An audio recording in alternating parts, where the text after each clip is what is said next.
REET means या ऐसे ही किसी कम्पिटिटिव एग्जाम की तैयारी कर रहे हैं तो राजस्थान के भूगोल और इतिहास से जुड़ा एक सवाल तो पक्का बनता है। आज हम एक ऐसे ही जरूरी टॉपिक को समझेंगे जो आपके एग्जाम में आ सकता है, राजस्थान का सबसे नया जिला बालोतरा। तो सबसे पहला और सबसे सीधा सवाल, राजस्थान का सबसे नया जिला कौन सा है? सोचिए जरा, ये क्वेश्चन सीधा सीधा आपके अगले एग्जाम में छप सकता है। और इसका जवाब है बालोतरा। जी हाँ, राम लुभाया समिति की सिफारिश पर इसे 7 अगस्त 2023 को बाड़मेर से अलग करके एक नया जिला बनाया गया। तो ये डेट और ये फैक्ट दोनों ही याद रखना बहुत जरूरी है, क्योंकि ये एकदम लेटेस्ट अपडेट है। तो आज बालोतरा को समझने के लिए हम क्या-क्या देखने वाले हैं? सबसे पहले इसका एक नया परिचय, फिर हम चलेंगे इसके इतिहास और किलों की दुनिया में। उसके बाद बात होगी यहाँ की आस्था, मेलों और मंदिरों की। फिर देखेंगे यहाँ की कला, नमक और अर्थव्यवस्था को। और आखिर में हम जानेंगे कि आज के आधुनिक बालोतरा की पहचान क्या है। तो चलिए शुरू करते हैं हमारे सफर के पहले पड़ाव से। सबसे पहले ये समझना जरूरी है कि भाई नक्शे पर बालोतरा है कहाँ और इसकी ज्योग्राफी क्या कहती है। बालोतरा और लूनी नदी का रिश्ता कह सकते हैं थोड़ा कॉम्प्लिकेटेड है। देखिए, ये जिला लूनी नदी के बेसन में बसा तो है, पर आयरनी ये है कि नदी सबसे ज्यादा प्रदूषित भी यहीं होती है। और एक और बड़ी दिलचस्प बात, जब पुष्कर की पहाड़ियों में जोरदार बारिश होती है ना, तो उसका असर यहाँ बालोतरा में बाढ़ के तौर पर दिखता है। और कमाल की बात यह है कि इस पोल्यूशन और बाढ़ दोनों का कनेक्शन यहाँ की मशहूर रंगाई छपाई इंडस्ट्री से है। चलिए अब थोड़ा टाइम ट्रैवल करते हैं, चलते हैं इतिहास के पन्नों में और देखते हैं इस इलाके की हिस्टोरिकल इम्पोर्टेंस, जिसकी शुरुआत होती है यहाँ के सबसे शानदार किले से। ये है सिवाना का किला। इसे वीर नारायण पवार ने हल्देश्वर पहाड़ी पर बनवाया था। मतलब ये एक क्लासिक गिरी दुर्ग है, यानी पहाड़ी किला। सोचिए, चारों तरफ रेगिस्तान और उसके बीच पहाड़ियों पर मजबूती से खड़ा ये किला कितना स्ट्रेटेजिक रहा होगा।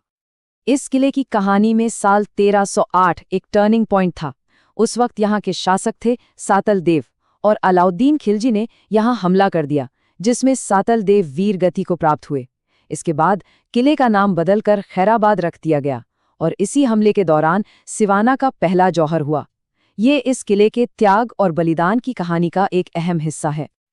अब ये पॉइंट एग्जाम के लिए बहुत इंपॉर्टेंट है। इस किले को मारवाड़ के राजाओं की शरण स्थली कहा जाता था। मतलब जब भी कोई मुश्किल आई, राजाओं के लिए ये एक सेफ हाउस की तरह था। सिर्फ इतना ही नहीं, इसे जालौर दुर्ग की कुंजी भी कहते हैं, जो बताता है कि स्ट्रेटेजिक रूप से ये कितना ज्यादा जरूरी था। इतिहास से निकलकर अब चलते हैं बालोतरा के दिल में, यानी यहाँ की आस्था, यहाँ के मेले और मंदिरों की दुनिया में। देखते हैं यहाँ की स्पिरिचुअल साइड क्या कहती है। सबसे पहले बात करते हैं मल्लीनाथ पशु मेले की। ये कोई आम मेला नहीं है दोस्तों, ये राजस्थान का सबसे पुराना पशु मेला है। इसकी शुरुआत जोधपुर के शासक उदय सिंह ने की थी, और ये हर साल चैत्र महीने में लगता है। अगला पड़ाव है मशहूर नाकोड़ा तीर्थ स्थल। ये जैन समुदाय के लिए बहुत ही अहमियत रखता है। यहाँ भगवान पार्श्वनाथ का एक बहुत ही भव्य मंदिर है, और इस जगह को राजस्थान का मेवानगर भी कहा जाता है, तो ये नाम भी याद रखने वाला है। नागाना गांव में है नागणेची माता का मंदिर। ये मारवाड़ के राठौड़ वंश की कुलदेवी हैं, और इसके पीछे की कहानी भी बड़ी इंटरेस्टिंग है। इनकी मूर्ति को राव धुअड़ कर्नाटक से लेकर आए थे। सोचिए, कर्नाटक से मारवाड़ तक का सफर। अच्छा, अब ये स्लाइड तो एग्जाम पॉइंट ऑफ व्यू से वेरी इंपॉर्टेंट मार्क कर लीजिए। राजस्थान में ब्रह्मा जी के 2 ही मशहूर मंदिर हैं। पहला तो सब जानते हैं, पुष्कर में, लेकिन दूसरा वो है बालोतरा के आसोतरा में। इसे 1984 में संत खेताराम जी ने बनवाया था। ये कंपैरिजन अक्सर पूछा जाता है। और बात यहीं खत्म नहीं होती, बालोतरा में और भी बहुत कुछ है। समर्दी में संत पीपा का मंदिर है, जो दर्जी समाज के आराध्य देव हैं। जसोल में भटियाणी माता का मंदिर है। बायतू का खेमा बाबा मेला बहुत फेमस है।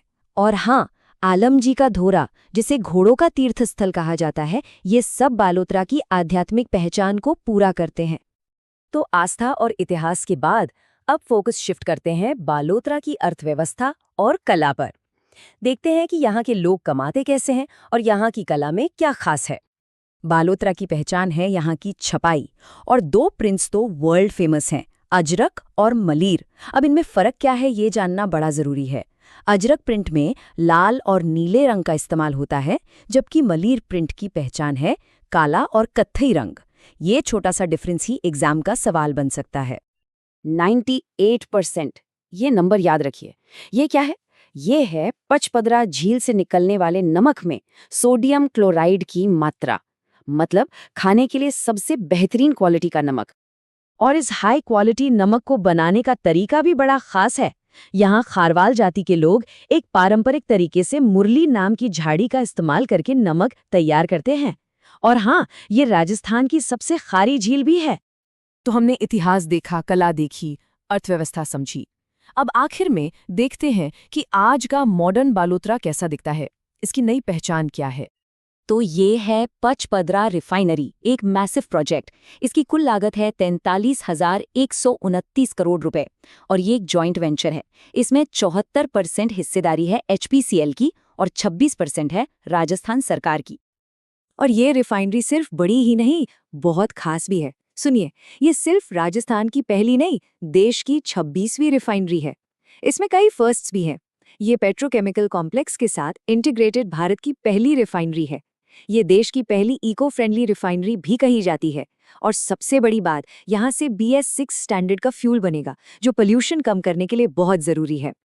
बालोतरा की मॉडर्न आइडेंटिटी को और भी स्ट्रॉन्ग बनाता है यहाँ मौजूद रेलवे का रिसर्च एंड ट्रेनिंग सेंटर।